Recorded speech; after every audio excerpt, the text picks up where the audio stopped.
बिस्मिल्लाहिर्रहमानिर्रहीम। कैसे हैं भाई आप लोग? रटना नहीं है, समझना है। Syntax book board second year chemistry chapter number 3 का पार्ट 1।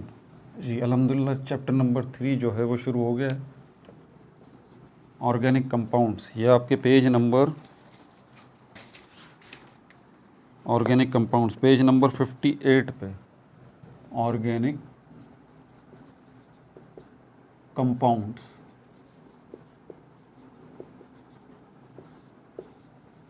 कॉपी पेंसिल ले लीजिए, लेक्चर को नोट करना और मुस्कुराते रहना है। कितने चैप्टर अभी तक हमारे हो चुके? चैप्टर नंबर 4, 5, 6, 7, 8, 9, जिसमें एक ग्रैंड टेस्ट भी है नोमेनक्लेचर का ऑर्गेनिक केमिस्ट्री के। फिर चैप्टर नंबर 1 किया इनऑर्गेनिक केमिस्ट्री का, चैप्टर नंबर 2 किया, अब चैप्टर नंबर 3 पे हैं। फिर हम चैप्टर नंबर 10 की तरफ जाएंगे।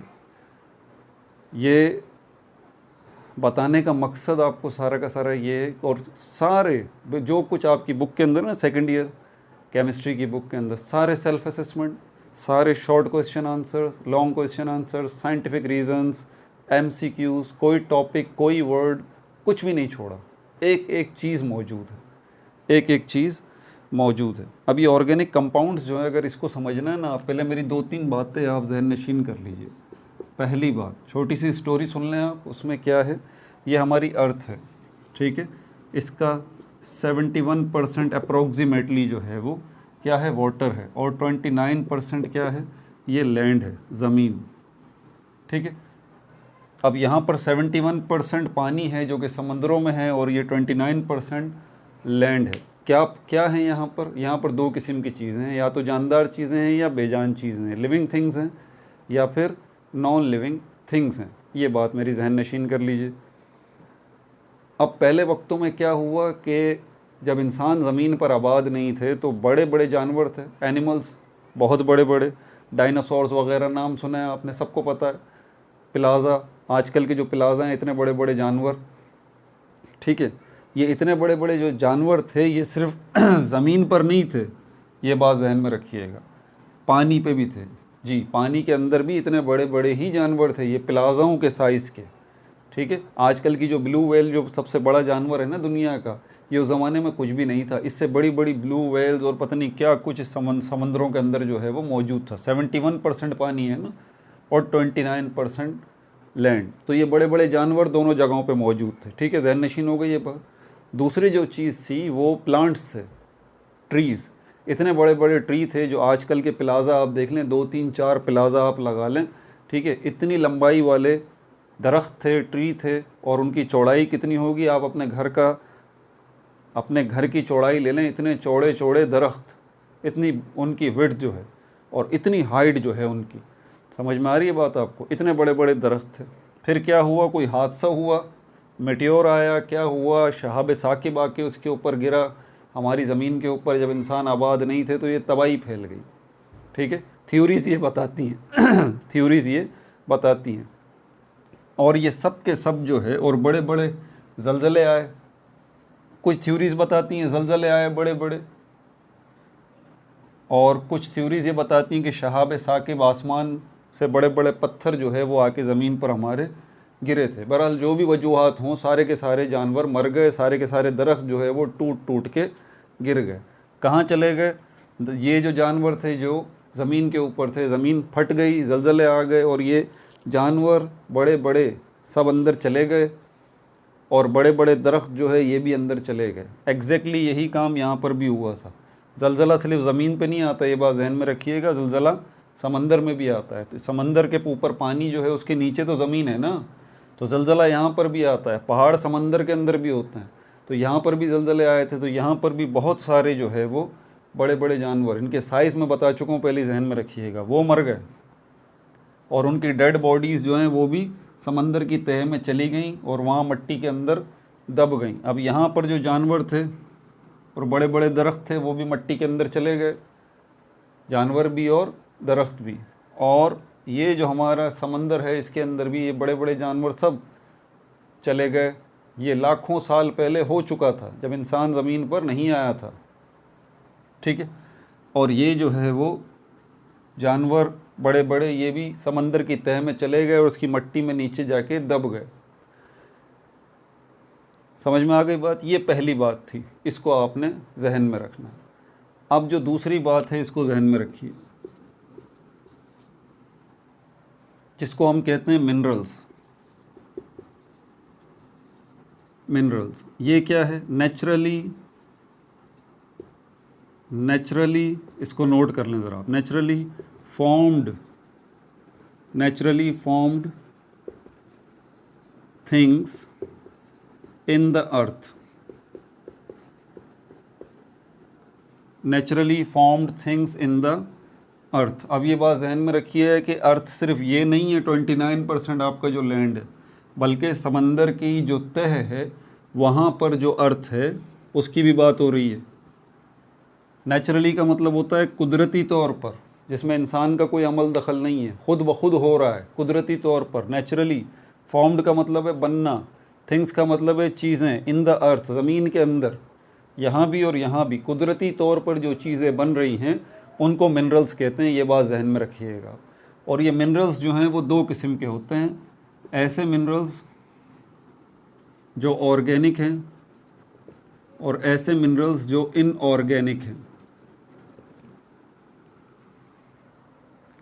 ऑर्गेनिक वर्ड किससे निकला है? ऑर्गेनिज्म से। किससे निकला है? ऑर्गेनिज्म से। ऑर्गेनिज्म का मतलब होता है जानदार, लिविंग थिंग। कनेक्शन देख रहे हैं आप? तो क्या साबित हुआ? मिनरल्स क्या हैं? Naturally form things in the earth, ज़मीन के अंदर कुदरती तौर पर बन जाने वाली चीज़ें, आया वो जानदारों से बनी हो या बेजान चीज़ों से बनी हो। क्या कहा मैंने? ज़मीन के अंदर बनने वाली, कुदरती तौर पर बनने वाली चीज़ों को मिनरल्स कहते हैं, आया वो जानदार चीज़ों से बनी हो या फिर वो बेजान चीज़ों से बनी हो। अब ज़मीन के अंदर कौन कौन सी चीज़ें पाई जाती हैं? तीसरी चीज़ अब आप देख लें। अब ज़मीन के अंदर जो भी चीज़ आप निकाल रहे हैं, ठीक है, अपने काम के लिए, वो क्या है? वो मिनरल है। आसान सी बात ये। अब वो मिनरल जो है या तो वो किसी जानदार से मिलके, जानदार से बना है, लिविंग थिंग से बना है, इसीलिए वो मिनरल जो है वो ऑर्गेनिक मिनरल कहलाएगा। और अगर वो बेजान चीज़ों से मिलके बनी है वो चीज़ कुदरती तौर पर, तो वो इनऑर्गेनिक मिनरल कहलाएगा। ठीक हो गई भाई बात? अब यहाँ पर तीसरी चीज़ जो मैंने आपको कहा उसको समझ लीजिए कि ये जो मैंने अभी बताया आपको कि ये ज़मीन में ये इतने बड़े बड़े जानवर, डायनासोर्स वग़ैरह और ये सब कुछ, और ये बड़े बड़े दरख्त ज़मीन के अंदर चले गए और यहाँ पर भी चले गए।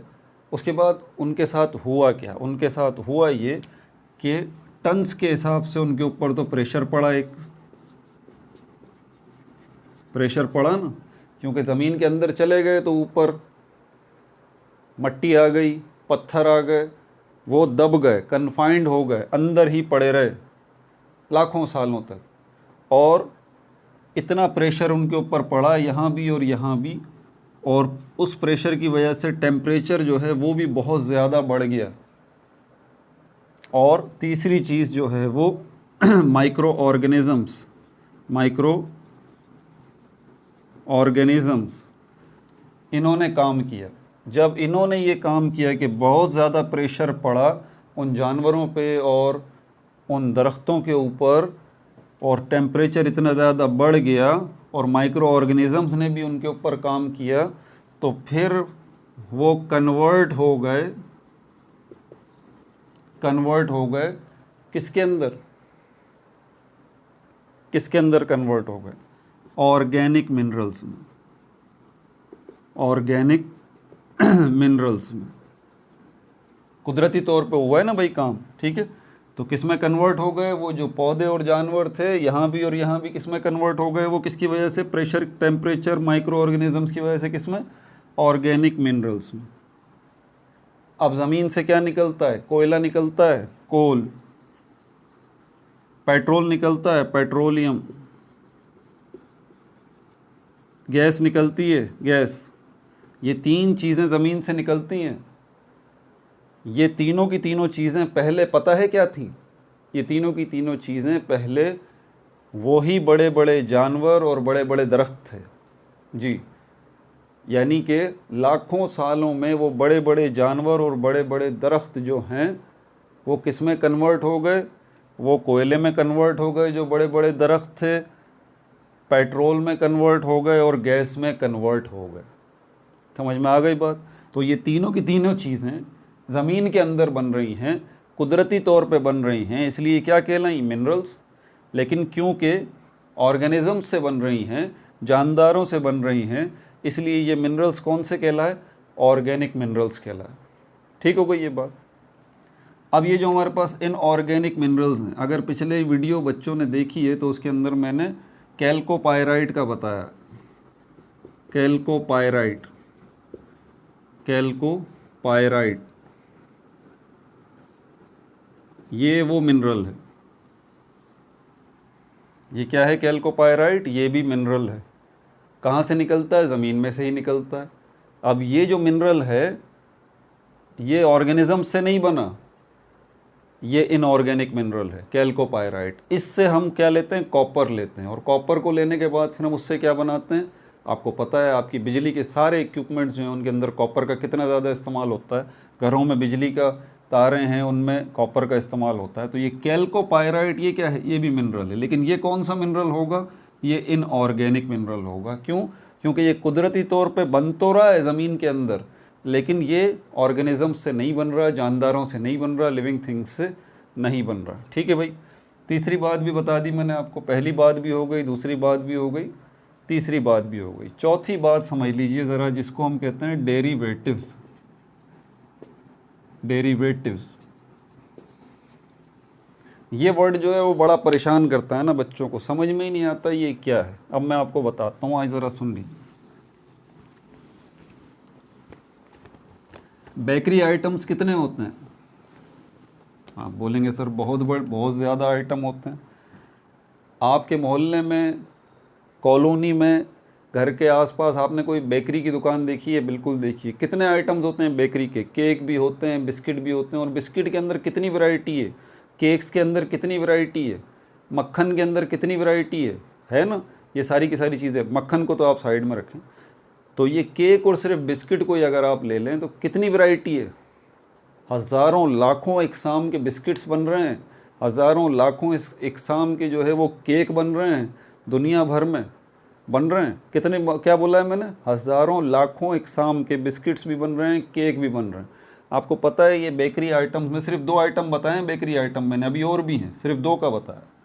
अब आप एक बिस्किट खा रहे हैं अमेरिका में बैठे हुए, ये बिस्किट किससे बना है, मैदा जिसको कहते हैं, मैदा। ये मैदा किससे निकलता है, ये गंदुम से निकलता है, वीट से निकलता है। वीट क्या है, गंदुम क्या है, ये क्रॉप है।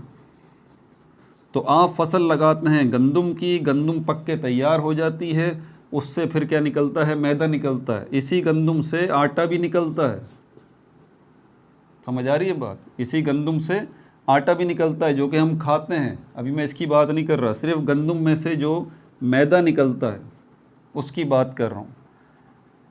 तो ये जो मैदा है इससे ये बिस्किट्स के आइटम बनते हैं, और इससे जो है वो क्या, ये केक्स के आइटम बनते हैं। और लाखों किस्म के बेकरी आइटम्स हैं जो किससे बनते हैं, इसी मैदे से बनते हैं। अगर ये मैदा नहीं होगा तो ये लाखों किस्म के बिस्किट्स नहीं बनेंगे, लाखों किस्म के केक्स नहीं बनेंगे, अगर ये मैदा नहीं होगा तो। और मैदा किससे निकला है, वीट से, गंदुम से।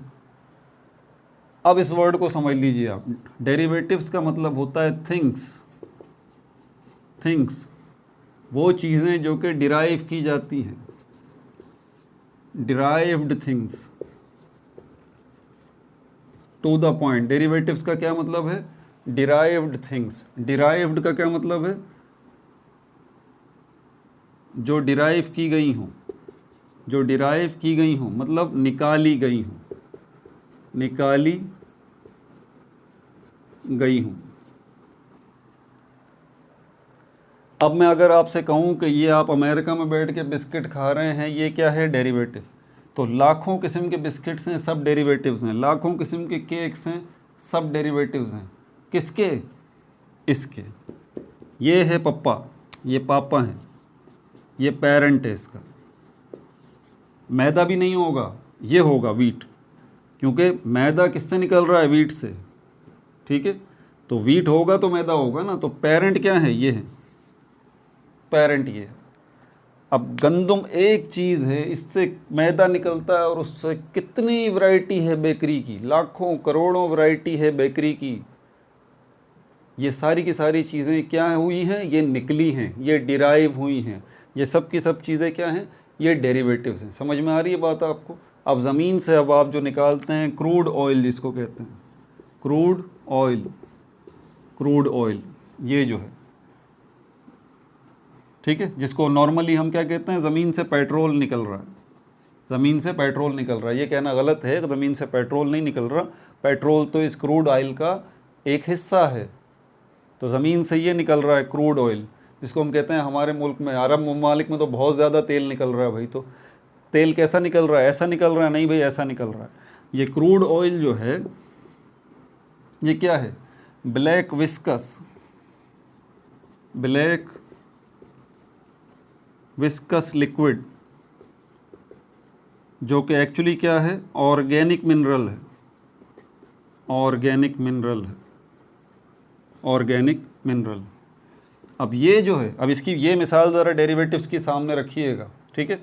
ये जो हमारे पास क्रूड ऑयल जो ज़मीन से निकल रहा है, ये किससे निकल रहा है, उन्हीं एनिमल्स से। मैंने कहा ना, वो एनिमल्स जो मर गए, ठीक है, वो लाखों करोड़ों साल बाद किस में कन्वर्ट हो गए, क्रूड ऑयल में कन्वर्ट हो गए, कोल में कन्वर्ट हो गए और गैस में कन्वर्ट हो गए। तो ये जो एनिमल्स कन्वर्ट हो गए इस क्रूड ऑयल में, ये ज़मीन से जो काला बदबूदार किस्म का ये ब्लैक कलर का लिक्विड ज़मीन से निकल रहा है, ठीक है। अब इससे और बहुत सारी चीज़ें निकलेंगी इस क्रूड ऑयल से। आप पेट्रोल इस्तेमाल करते हैं, बाइक्स में डलवाते हैं, वो डेरिवेटिव है, नैप्था है, हाई ऑक्टेन पेट्रोल है, और पता नहीं क्या क्या चीज़ें हैं। ये तो आगे फ्रैक्शनल डिस्टिलेशन जब मैं पढ़ाऊँगा ना, तो फिर मैं आपको बताऊँगा कि इस क्रूड ऑयल के अंदर से हज़ारों चीज़ें डिराइव होती हैं। क्या होती हैं? हज़ारों चीज़ें इससे डिराइव होती हैं, फिर उनसे मज़ीद चीज़ें डिराइव होती हैं, फिर उनसे मज़ीद चीज़ें डिराइव होती हैं। समझ में आ रही है बात आपको? लाखों चीज़ें इससे निकलती हैं क्रूड ऑयल से, फिर उनसे मज़ीद चीज़ें निकलती हैं, उनसे मज़ीद चीज़ें निकलती हैं, उनसे मज़ीद चीज़ें निकलती हैं। इनको कहते हैं डिराइव होना। क्या है ये? डेरिवेटिव्स, जिसको हम कहते हैं। समझ में आ गई बात? ये कॉन्सेप्ट है डेरिवेटिव का, ज़रा इसको जहन में रखिएगा, ठीक है। अब चलते हैं आपकी इस बुक की तरफ। ये वो जो मोटी मोटी बातें थी जो कि मुझे आपको बतानी थी। अब चलते हैं इस बुक की तरफ। ये ऑर्गेनिक कंपाउंड्स के हवाले से क्या बात हो रही है। अब एक ऑर्गेनिक कंपाउंड ले लेते हैं यहाँ पर हम, ऑर्गेनिक कंपाउंड CH4 है। ये CH4, इसको क्या कहते हैं? मीथेन गैस कहते हैं, ठीक है। ये ऑर्गेनिक कंपाउंड है। मैंने अब समझ तो रहे होंगे ना कि ये मीथेन गैस किससे निकल रही है, वो ज़मीन से जो गैस निकल रही है उसी से डिराइव हुई है ये मीथेन गैस, डिराइव हुई है। और बहुत सारी गैसेस हैं जिनमें से एक ये जो है हमारे पास मीथेन गैस है। समझ में आ रही है बात? ये डिराइव हुई है। अब क्या ये आप लैब में बना सकते हैं, लेबॉर्ट्री में? क्या प्रॉब्लम है? ये किससे मिल के बना है? आपको तो ज़मीन से देखें जो गैस निकली है उसके अंदर से ये निकली है ना, आपने थोड़ी ना बनाई। आपने बनाई है? नहीं, कुदरती बनी है ना, नेचुरली बनी है। आपने तो नहीं बनाई अपनी लेबॉर्ट्री के अंदर, ये कुदरती तौर पे बनी है, नेचुरली बनी है, ज़मीन से जो गैस निकल रही है। अब इसको जो है वो क्या आप लैब में तैयार कर सकते हैं? क्या चाहिए आपको? कार्बन चाहिए, और क्या चाहिए आपको? हाइड्रोजन चाहिए।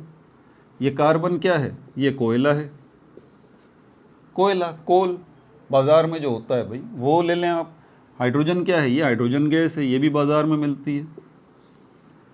तो मतलब आपको इसके इंग्रेडिएंट बाज़ार से मिलते हैं ना, आप कोयला ले आइए और आप हाइड्रोजन गैस ले आइए, लैब में इनको मिला दीजिए, ठीक है, और इसी प्रोपोर्शन से मिला दीजिए। तो अब तो मीथेन गैस बननी चाहिए ना भाई। देखें, सोचने की बात है यार, मीथेन गैस किससे बनी है? कार्बन से और हाइड्रोजन गैस से ना। तो कार्बन और हाइड्रोजन गैस तो बाज़ार में मिलती है, कार्बन भी मिलता है, कोयला ले आइए, हाइड्रोजन गैस भी मिलती है, ले आइए, मिला दें इनको, तो ये तो मीथेन गैस बननी चाहिए। नहीं, यही वो सवाल था जिसकी वजह से लोग थे परेशान। लोगों ने बोला बाबा ये जो चीज़ है, ये बावजूद ये कि आप इन चीज़ों को तो एक जगह इकट्ठा कर सकते हैं, लेकिन अभी भी मीथेन गैस नहीं बनेगी। ये पुराना ख्याल था, पुराना ख्याल। क्यों? क्योंकि ये चीज़ें जो है वो मिलती हैं लिविंग थिंग्स से, लिविंग थिंग्स से, और लिविंग थिंग्स जो है उनके अंदर होती है लाइफ, ज़िंदगी, और ये लाइफ को हम वाइटल भी कहते हैं, और इसी से बना है vital force theory. Vital force theory यानी कि वाइटल फोर्स थ्योरी कहती है कि जनाब आसान लफ्ज़ों में कि आप कोई ऑर्गेनिक कंपाउंड इस तरह का बनाना चाहते हैं ना, जो कुदरती तौर पर ज़मीन में बन रहा है या कहीं भी जगह पर कुदरती तौर पे बन रहा है, आप उसको लैब में तैयार नहीं कर सकते। भले आप उसके इंग्रेडिएंट पूरे कर दें, भले आप उसकी कार्बन कॉपी बना दें लैब के अंदर, लेकिन तब भी वो नहीं बनेगा, तब भी नहीं बनेगा। क्यों? क्योंकि इसके अंदर एक फ़ोर्स होती है, ज़िंदगी की क़ुव्वत होती है, जिसको हम क्या कहते हैं, इसको हम वाइटल कहते हैं, और इसी से थ्योरी ये बनी है वाइटल फोर्स थ्योरी। तो लोगों ने बोला कि यार ये ऑर्गेनिक कंपाउंड्स जितने भी हैं ना, ये तो हमें हासिल ही करने पड़ेंगे, ज़मीन से निकालने पड़ेंगे, या फिर प्लांट्स जो हैं वो बनाएंगे, या एनिमल्स जो हैं उनकी बॉडीज़ में बनेंगे, या माइक्रो ऑर्गेनिज़म्स की मदद से हमें बनवाने पड़ेंगे। हम खुद ये ऑर्गेनिक कंपाउंड्स नहीं बना सकते लैब में, जो है ना। क्यों? क्योंकि भाई लाइफ तो ऐसा मामला है, ज़िंदगी तो अल्लाह ताला देता है ना, अल्लाह ताला ने ज़िंदगी दी है। आपकी सांस कब निकल जाती है, कब आप में सांस आ जाती है, कोई कर सकता है ऐसा काम? अब यासिर साहब पढ़ा रहे हैं, सांस चल रही है, कब सांस निकल जाए पता चलेगा? नहीं, कुछ भी नहीं पता चलेगा। तो सांस का आना और सांस का जिस्म से जाना, ये ज़िंदगी की अलामत है, और ये मामला अल्लाह ताला ने अपने हाथ में रखा है। भाई आप ना किसी को ज़िंदगी दे सकते हैं ना मौत दे सकते हैं, ये अल्लाह ताला के इख्तियार में। तो पहले के लोग इस चीज़ को मानते थे कि भाई यहाँ पर ये ज़िंदगी की क़ुव्वत है, ये वाइटल फोर्स इसमें मौजूद है, और वो फोर्स इंसान तो नहीं दे सकते।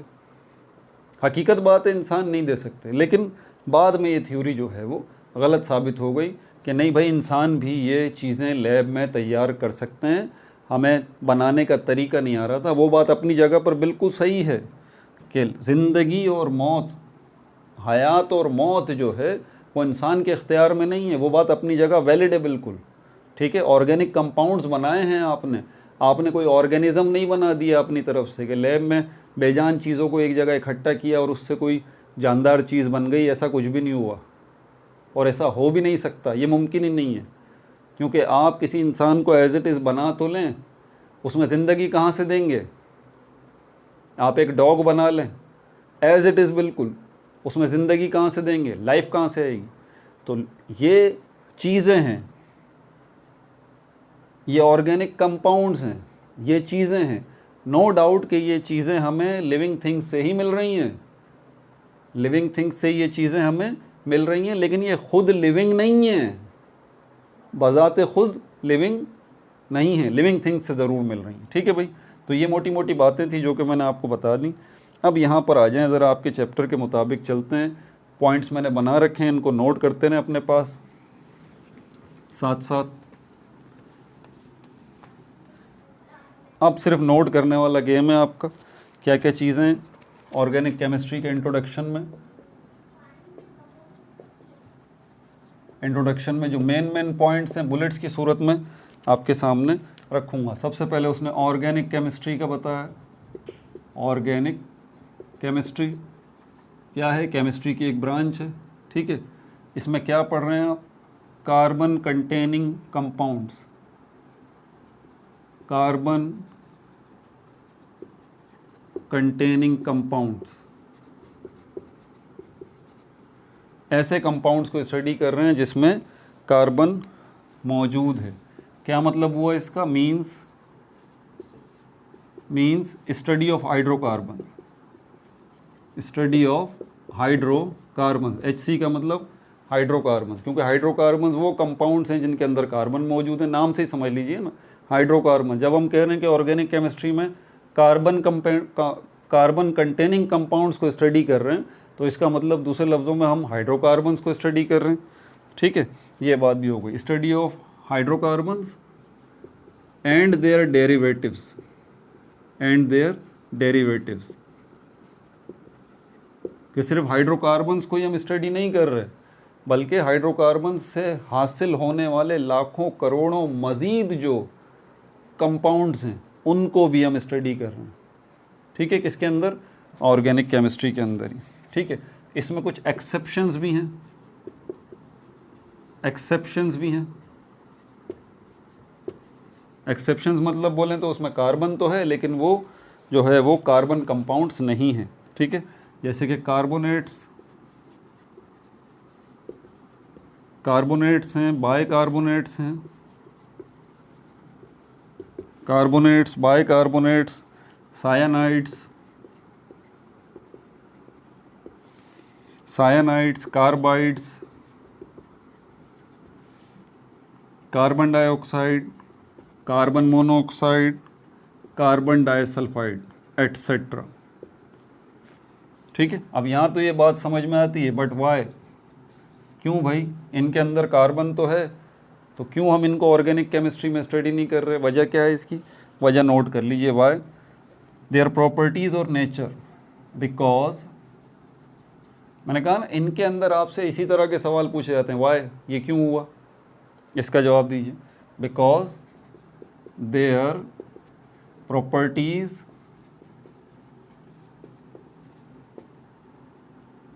और नेचर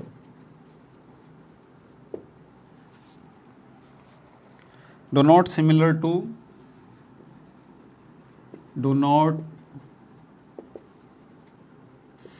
to हाइड्रोकार्बन, कि इनकी प्रॉपर्टीज़ जो हैं वो हाइड्रोकार्बन से मैच नहीं करती। देखिए, हाइड्रोकार्बन या ऑर्गेनिक कंपाउंड्स जिनको हम कहते हैं वो उन सब में डिफरेंसेस भी हैं, सिमिलैरिटीज़ भी हैं। ठीक है, लेकिन जो सिमिलैरिटीज़ हैं सब में एक जैसी हैं, मिलती जुलती, जो डिफरेंसेस हैं सब में एक जैसे हैं, मिलते जुलते, हाइड्रोकार्बन्स के अंदर। लेकिन जब इनको देखते हैं तो इनके अंदर जो सिमिलैरिटीज़ हैं और डिससिमिलैरिटीज़ हैं एंटायरली चेंज है बिल्कुल इनसे, बावजूद ये कि यहाँ कार्बन मौजूद है। लेकिन ना तो इनकी सिमिलैरिटीज़ मैच करती हैं इनसे, ना ही इनकी डिससिमिलैरिटीज़ मैच करती हैं हाइड्रोकार्बन से। इस वजह से इनको जो है वो शामिल नहीं किया जाता। ठीक है भाई, इस वाई का जवाब भी आपको मिल गया। अब यहाँ पर और क्या है? अब यहाँ पर ये जो वाइटल फोर्स थ्योरी, इसका मैं आपको बता चुका हूँ वाइटल फोर्स थ्योरी के हवाले से। ठीक है, लेकिन ये हुआ कब? वाइटल फोर्स थ्योरी जो है वो 18th century, before 18th century, note करते ना, बिफोर 18th सेंचुरी। अब देखें पॉइंट्स मिल रहे हैं ये, ठीक है, बुलेट्स में नोट करते जाइए। Before 18th century organic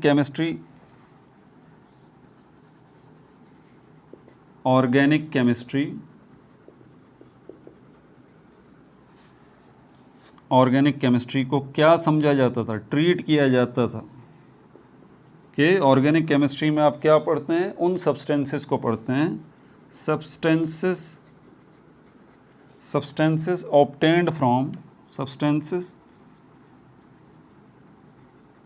obtained from plants, animals. यानी कि 18वीं सदी से पहले ऑर्गेनिक केमिस्ट्री की डेफिनेशन क्या थी? ऑर्गेनिक केमिस्ट्री की डेफिनेशन ये थी कि ऑर्गेनिक केमिस्ट्री में उन कंपाउंड्स को स्टडी किया जाता है जो कंपाउंड्स हासिल किए जाते हैं प्लांट्स से और एनिमल्स से। ठीक है, मिटाऊँ इसको, यहाँ स्पेस बनाऊँ।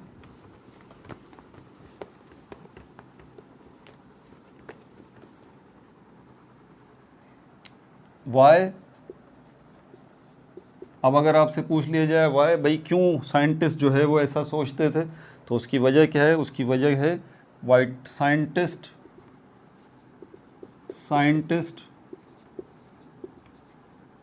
Believe in vital force theory.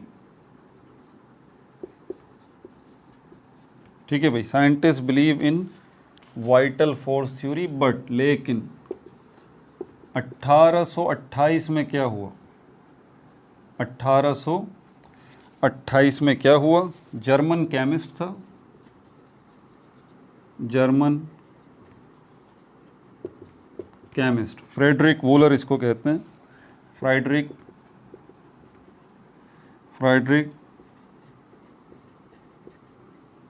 Volar में एक इसने तैयार किया, क्या तैयार किया इसने, यूरिया तैयार किया, इसने यूरिया तैयार किया।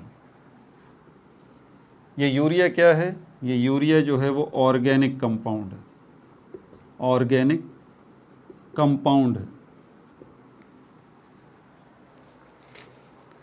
एनिमल्स हैं, ठीक है, इंसान हैं या जानवर हैं, ठीक है, हम वेस्ट प्रोडक्ट्स अपनी बॉडी से रिमूव आउट करते हैं, ठीक है, दो किस्म के होते हैं, तीनों किस्म के होते हैं, ठीक है, सॉलिड्स की शक्ल में भी वेस्ट प्रोडक्ट्स रिमूव होते हैं हमारी बॉडी से, लिक्विड की शक्ल में भी होते हैं और गैसेस की शक्ल में भी होते हैं। लिक्विड्स की शक्ल में जो वेस्ट प्रोडक्ट्स हमारी बॉडी से रिमूव होते हैं उनमें से एक मेजर प्रोडक्ट यूरिन कहलाता है, यूरिन, ठीक है।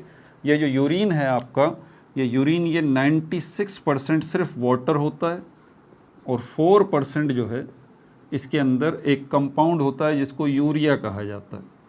96% उसमें पानी होता है यूरिन में और 4% यूरिया मौजूद होता है, ठीक है। इसी की वजह से इस लिक्विड को यूरिन कहा जाता है। ये यूरिया कहाँ बनता है, आपकी बॉडी के अंदर जो प्रोटीन्स हैं, जो इजाफी प्रोटीन्स हो जाते हैं, एक्सेस प्रोटीन्स हैं बहुत ज़्यादा, जितनी ज़रूरत है उतने प्रोटीन मौजूद हैं, अगर उससे ज़्यादा प्रोटीन आपकी बॉडी में हो जाते हैं तो कुदरती तौर पर वो इजाफी प्रोटीन जो हैं वो कन्वर्ट हो जाते हैं किसके अंदर, आपका लीवर जो है उन इजाफी प्रोटीन्स को तोड़ देता है, ब्रेक डाउन कर देता है इस कंपाउंड में जिसको यूरिया कहा जाता है। ये पॉइजनस होता है, टॉक्सिक होता है, ठीक है। आपका लीवर जब प्रोटीन, इजाफी प्रोटीन को ब्रेक डाउन कर देता है यूरिया के अंदर, ये यूरिया पॉइजनस है, आपका ब्लड इसको लेके आता है आपकी किडनीज़ में, किडनीज़ में आपका ब्लड फिल्टर होता है, साफ़ खून जो है वो आगे चला जाता है और उस खून में से यूरिया फ़िल्टर आउट होके धीरे धीरे नीचे जमा हो जाता है, ठीक है, आपके यूरिनरी ब्लैडर में, और जब आपको हाजत होती है तो फिर आप और हम उसको पास आउट कर देते हैं अपने वजूद से। तो बहरहाल ये जो यूरिया है ये क्या है, ये ऑर्गेनिक कंपाउंड है, ऑर्गेनिजम्स बना रहे हैं। इसी यूरिया को जो है वो फ्रेडरिक वूलर ने जो है वो लेबॉर्ट्री में तैयार कर लिया, लेबॉर्ट्री में तैयार कर लिया इसने। इसी यूरिया को कैसे तैयार कर लिया, इसने एक कंपाउंड लिया था जिसको हम कहते हैं अमोनियम साइनेट, NH4CN, ये लिया था इसने, ठीक है, और इसको बॉयल किया था, अमोनियम साइनेट को इसने बॉयल किया था और उसके नतीजे में क्या बना था, ये यूरिया बना था, CO bracket NH bracket close +2, ठीक है भाई, ये यूरिया बना था। अमोनियम साइनेट को पानी के अंदर डाल के फ्रेडरिक वूलर ने बॉयल किया, बहुत ज़्यादा बॉयल किया, और फिर क्या बन गया उससे, ये यूरिया बन गया। तो ये यूरिया जो इसने लैब में बनाया है और एक यूरिया जो आपकी बॉडी में बन रहा है, आपकी बॉडी में जो यूरिया बन रहा है वो ऑर्गेनिक है। ये जो यूरिया इसने बनाया है वो इनऑर्गेनिक है। इनऑर्गेनिक इस सेंस में, इनऑर्गेनिक इस सेंस में कि ये लैब में बना है। ये जो थी ये बहुत बड़ी खोज थी।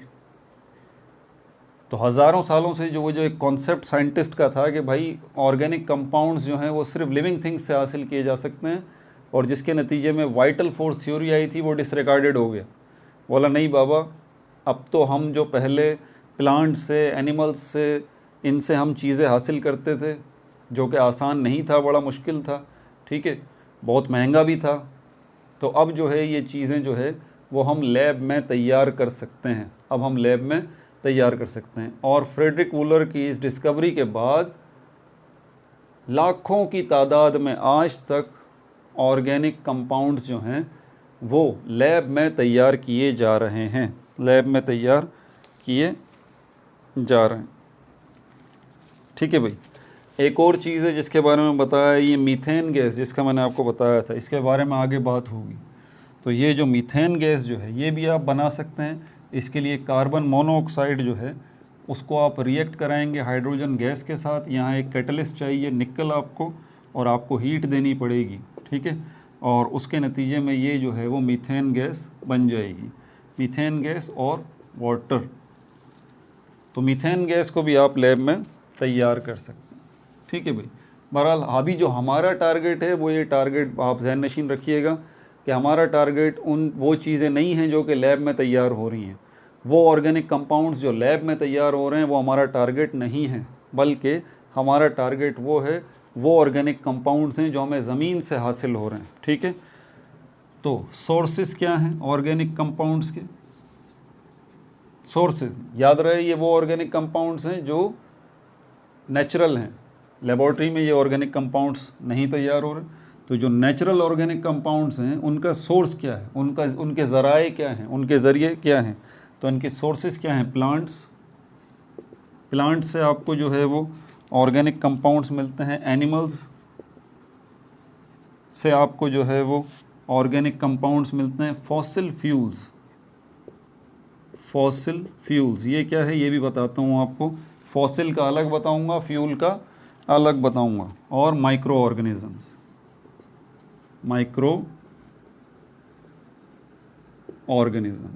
ये 4 सोर्सेज हैं जिनसे हमें क्या मिलता है, जिनसे हमें जो है वो ऑर्गेनिक कंपाउंड्स मिलते हैं। प्लांट से भी, एनिमल्स से भी, फॉसिल फ्यूल्स से भी और माइक्रो ऑर्गेनिज्म से भी। ये फॉसिल फ्यूल्स जो हैं ये कोल है,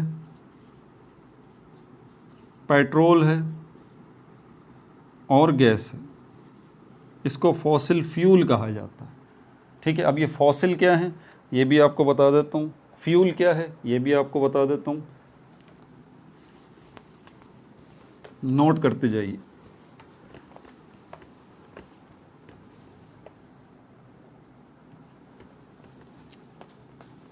आप में से जो बच्चे जो है वो एमडी कैट के टेस्ट में बैठ रहे हैं, ई कैट के टेस्ट में बैठ रहे हैं, या इंडिया से बच्चे हैं, जी है, मेंस है, एडवांस है, ठीक है, नीट है, इन टेस्ट में बैठने वाले हैं, और अगर उनमें लेक्चर नोट करने की हैबिट है तो मैं उनको एडवांस मुबारकबाद देता हूँ, वो इंशाल्लाह कामयाब हो जाएंगे।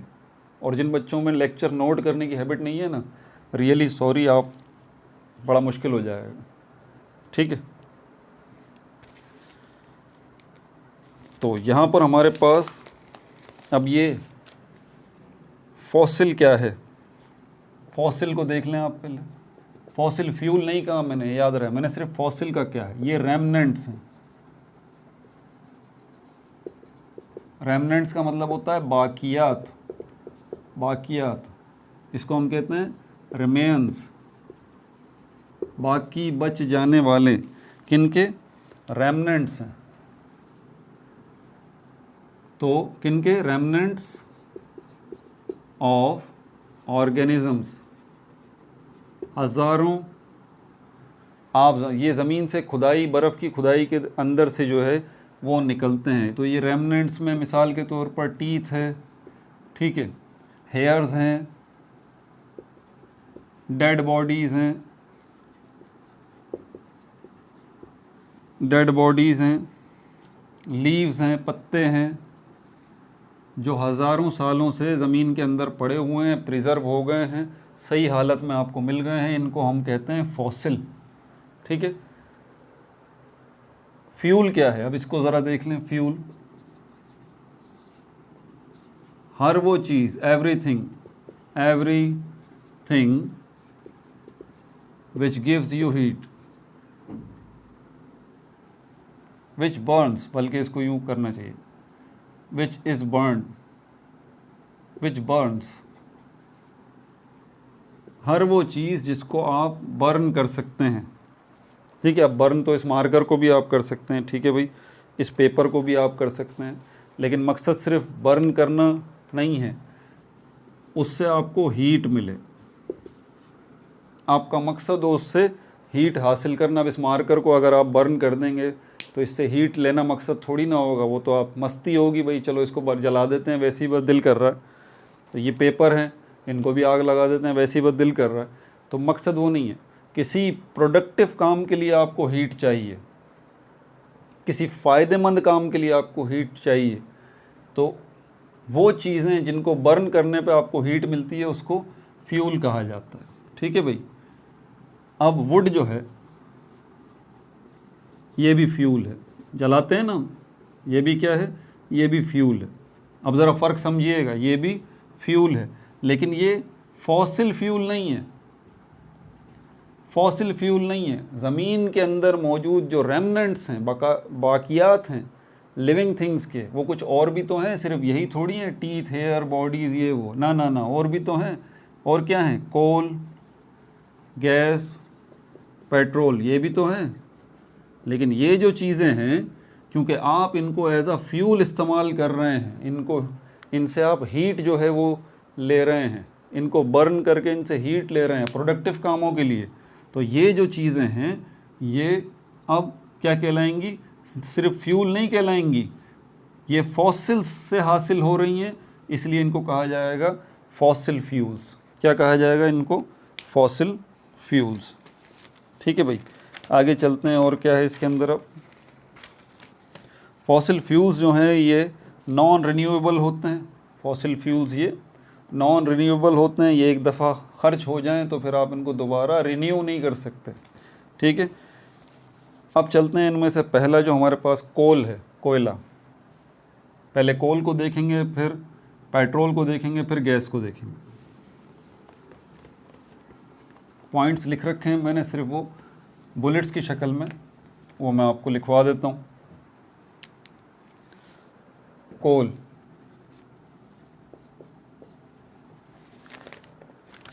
क्या है भाई ये कोल? सबसे पहली बात, plant derived black mineral, plant derived black mineral. ये बात मैं पहले ही बता चुका हूँ, मिनरल्स तो हैं ना जितने फॉसिल फ्यूल्स हैं, सबसे पहले मैंने ये बात सिखाई थी, क्या ये मिनरल्स हैं, कौन से, ऑर्गेनिक मिनरल्स। तो ये कोल जो है ये भी मिनरल है, ब्लैक मिनरल है, जो कि प्लांट से आपको हासिल हो रहा है।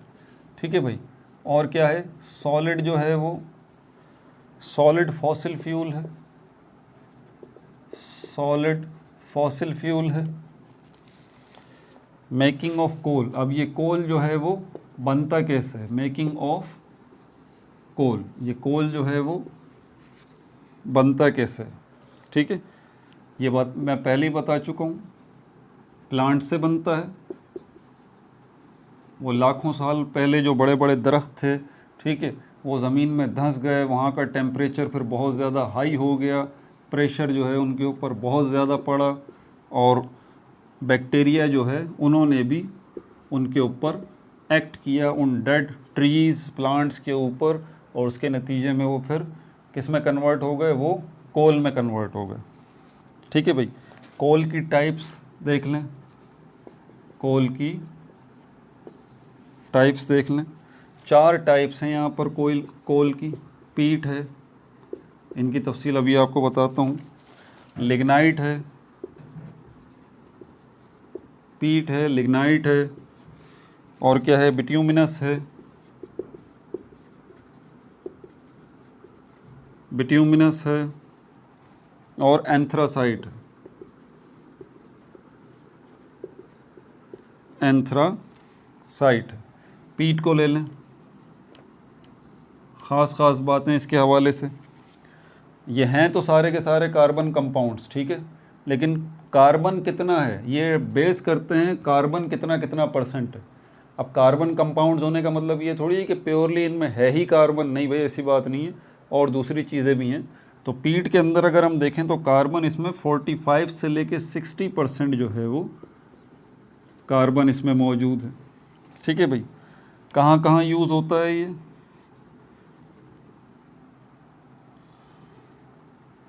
और इसके यूज़ को तो हम देखते हैं। सबसे पहले ये, इसको बोला क्या जाता है,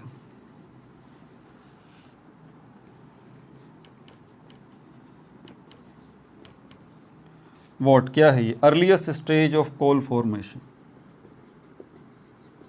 earliest stage of coal formation. यानी कि कोल जो बन रहा है, देखें कोल बनने में, कोयला बनने में टाइम तो लगेगा ना, उन दरख्तों को कन्वर्ट होने में कोयला टाइम तो लगेगा। तो पहले वक्तों में ये ज़लज़ले, तूफ़ान, ये सब कुछ होता रहता था, ठीक है, वक्त के साथ साथ होता रहता था। ये नहीं हुआ कि पहले वक्तों में एक ही दफ़ा में वो ज़लज़ले तूफ़ान आ गए और सब मलियामेट हो गया, नहीं, ऐसी बात नहीं। वक्त के साथ साथ ये होता रहा, हज़ारों सालों का गैप आता रहा और ये एनिमल्स, प्लांट्स ज़मीन में धंसते रहे, तो फ़र्क आ गया। एक तो ये वजह। दूसरी वजह ये कि कहीं प्रेशर ज़्यादा पड़ा, कहीं टेम्परेचर कम हो गया, कहीं बैक्टीरिया की कौन सी किस्म ने जो है वो काम किया, किसी जगह पे दूसरी बैक्टीरिया ने काम किया। तो प्रेशर, टेम्परेचर, बैक्टीरिया की वैरायटी की वजह से कोल जो है कहीं जल्दी बन गया, मुकम्मल कोल, जिसके अंदर हम कहेंगे कि 100% जो है वो कार्बन होना चाहिए। तो कहीं तो वो जल्दी बन गया पूरा का पूरा। आज हम ज़मीन से जब कोयला निकालते हैं तो वो 100% कोयला बना हुआ है, या वो 50% कोयला बना हुआ है, या वो 20% कोयला बना हुआ है, ठीक है। तो ये स्टेजेस हैं। तो ये जो लिग्ना, ये पीट जो है जो ज़मीन से निकाला जाता है, ये क्या है, earliest stage of coal formation. ये इब्तिदाई शक्ल है कोल फॉर्मेशन की, कोयले बनने की, ठीक है भाई। और ये बनता कैसे, हाउ मेड, ये आपसे सवाल पूछ लिया जाए कि ये पीट भाई बनता कैसे। डीकम्पोजिशन ऑफ प्लांट्स की डीकम्पोजिशन की वजह से। डीकम्पोजिशन का मतलब टूट फूट होना, डीकम्पोजिशन ऑफ प्लांट्स, ठीक है भाई। और क्या है इसमें,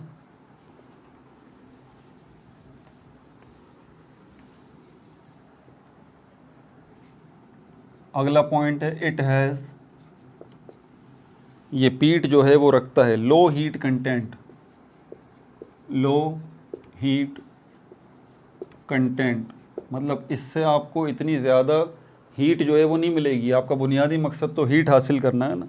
वजह क्या है, इसमें कार्बन कम मिकदार में। अच्छा, इसका यूज़ कहाँ होता है, इसका यूज़ होता है डोमेस्टिक हीटिंग में,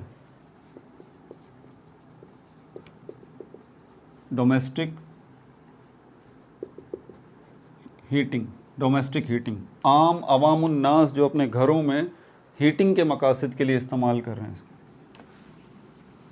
पब्लिक यूज़, जब हम कहते हैं ना डोमेस्टिक यूज़, तो इसका मतलब होता है पब्लिक यूज़, पब्लिक अपने घरों में इस्तेमाल कर रही है, ठीक है। अगला पॉइंट देख लें, लिग्नाइट, ये दूसरी टाइप आ गई है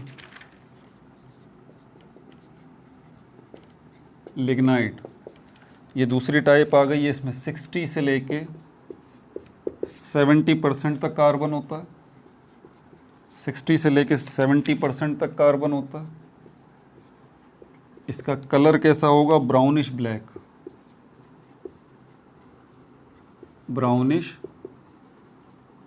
ब्लैक जो है इसका कलर होगा। ये सॉफ्ट कोल है ये। इसको कहाँ इस्तेमाल किया जाता है, बिजली बनाने के लिए, जनरेट इलेक्ट्रिसिटी,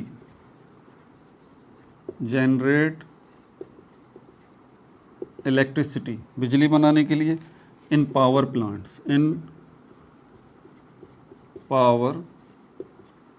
प्लांट्स, ठीक है भाई। बिट्यूमिनस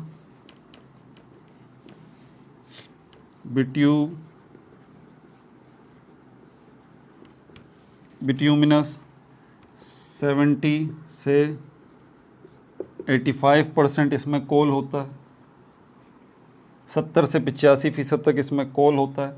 इसका कलर जो है वो ब्लैक है, इसका कलर ब्लैक है, ठीक है। सॉफ्ट कोल है ये, और यूज़ इसका कहाँ हो रहा है, कहाँ इस्तेमाल किया जा रहा है, electric generation and steel production. इसको भी बिजली बनाने के लिए इस्तेमाल किया जाता है, electric generation oblique steel production, steel की तैयारी में इसको इस्तेमाल किया जाता है, बिट्यूमिनस को। नोट करते रहें, बड़े अहम पॉइंट्स हैं। अब एंथ्रासाइड को देख लेते हैं।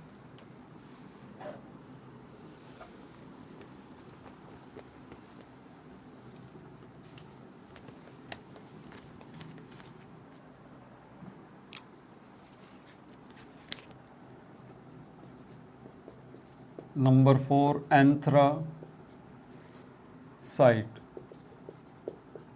एंथ्रासाइट इसमें 90 से 95% जो है वो कोल होता है, कार्बन होता है। ठीक है भाई, इसका कलर जो है डार्क ब्लैक इसका कलर होता है, डार्क ब्लैक इसका कलर होता है। हार्ड होता है ये, सख्त। हाईएस्ट रैंकिंग कोल है ये, हाईएस्ट रैंकिंग कोल है ये। यूज़ जो है इसका फर्नेसिस भट्टियाँ जो होती हैं ना, भट्टियाँ जिनको कहते हैं, उनमें यूज़ होता है। पावर स्टेशंस में, और डोमेस्टिक फ्यूल के तौर, डोमेस्टिक फ्यूल के तौर। ठीक है भाई,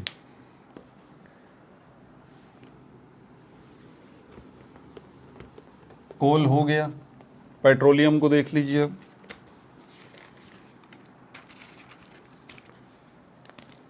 नंबर 2 पेट्रोलियम।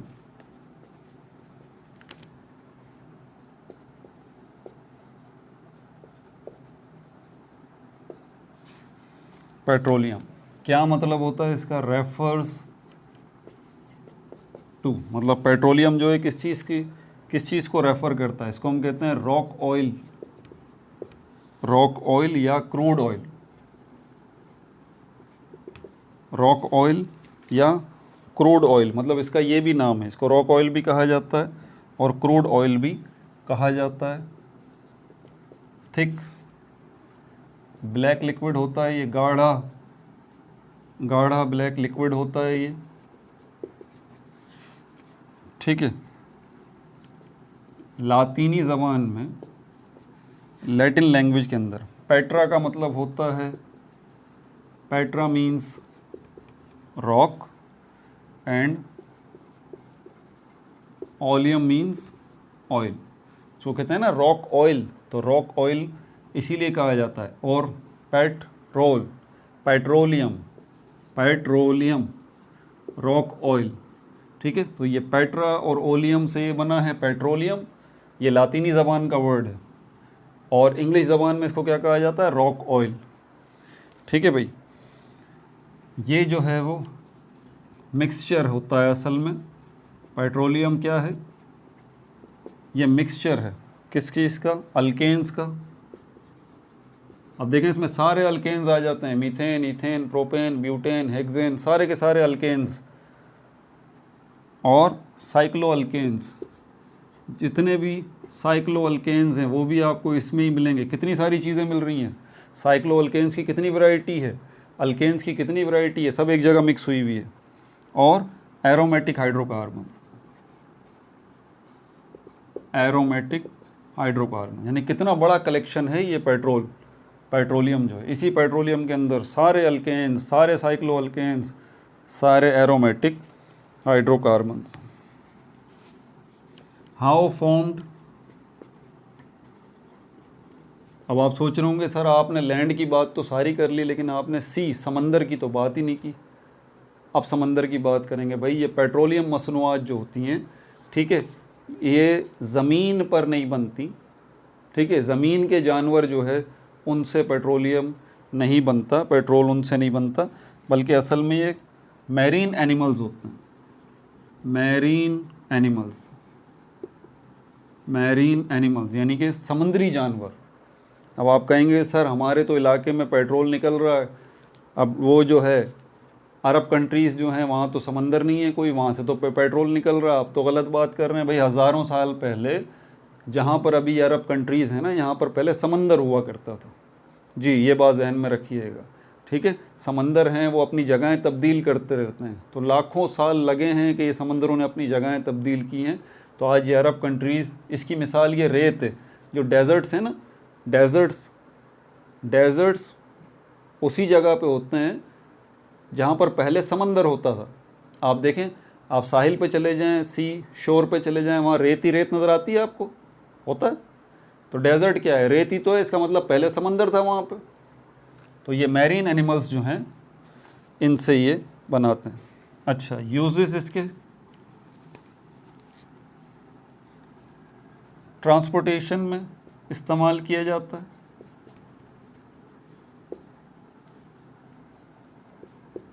ट्रांसपोर्टेशन, अब देखें ट्रांसपोर्टेशन का मतलब ये है कि हर किस्म की गाड़ियाँ आ गई इसमें, जहाज़ भी आ गए, रेलगाड़ी भी आ गई, मोटर कारें भी आ गई। ट्रांसपोर्टेशन वर्ड सबको कवर कर रहा है। उसमें पेट्रोलियम मसनूआत का इस्तेमाल किया जा रहा है। पावर जनरेशन, पावर जनरेशन मतलब बिजली बनाना, बिजली भी बनाई जा रही है etcetera.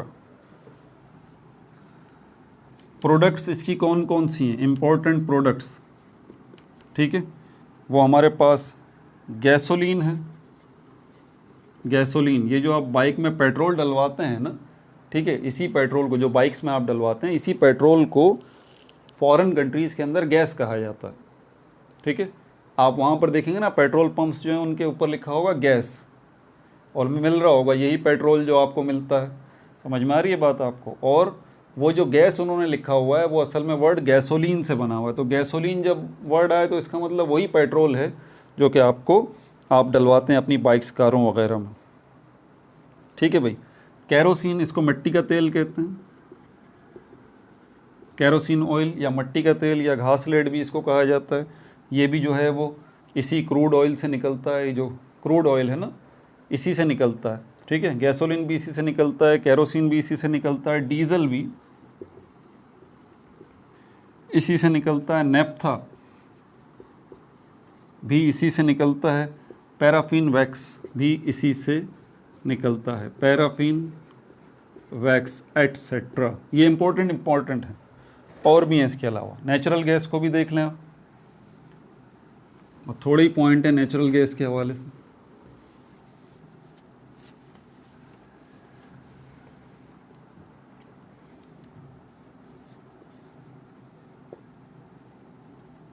Natural gas produced by natural gas जो है वो कौन बना रहा है? ये भी समुद्री हयात से बन रही है नेचुरल गैस। लेकिन ये आप हैरान रह जाएंगे, ये कौन सी चीज़ें हैं जो समंदर में पाई जाती हैं? क्या सिर्फ एनिमल्स हैं? नहीं भाई, समंदर के अंदर माइक्रो ऑर्गेनिज़म्स भी हैं बहुत बड़ी तादाद में। और ये माइक्रो ऑर्गेनिज़म्स का ढेर जो है उससे ये नेचुरल गैस जो है वो बनती है by decomposition. by decomposition of marine microorganisms,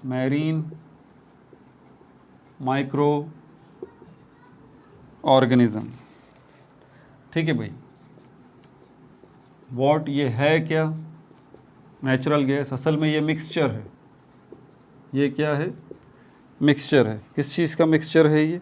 इसमें मीथेन भी है, ईथेन भी है, प्रोपेन भी है, एटसेट्रा। जी, ये जो आपके घरों में सुई गैस आती है ना, यही नेचुरल गैस है। और नेचुरल गैस कोई एक चीज़ नहीं है, आप ये समझते हैं। कुछ बच्चे इसको इंटरप्रेट करते हैं ये नेचुरल गैस मीथेन है। नहीं भाई नहीं, मीथेन जो है नेचुरल गैस का एक हिस्सा है। मीथेन नेचुरल गैस का एक हिस्सा है, ठीक है भाई। हाईएस्ट कंपोजिशन जो इसकी है, इस मिक्सचर के अंदर जो हाईएस्ट कंपोजिशन है वो किसकी है? वो इस मीथेन की ही है, इसमें कोई शक नहीं है। मीथेन है इसके अंदर CH4, और ये कितना है? तकरीबन 85% से लेके 90% तक, ठीक है भाई। लेस पोल्यूशन प्रोड्यूस करता है ये जब बर्न होता है। तो डिस्कवरी पाकिस्तान में कब हुई थी इसकी? 1952 में। ये तो याद हो गई होगी बात भाई, सुई बलूचिस्तान के मकाम में। अब कुछ बच्चे खुश हो जाएंगे, जो खैरपुर घोटकी के बच्चे हैं ना, ठीक है, वो बच्चे खुश हो जाएंगे, क्योंकि खैरपुर और एंड घोटकी, यहाँ से भी सुई गैस डिस्कवर हुई है। घोटकी डिस्ट्रिक्ट से भी सुई गैस डिस्कवर हुई है। ठीक है भाई, ये पार्ट 1 हो चुका। अपना बहुत ज़्यादा ख्याल रखिएगा। No like no subscribe, only share.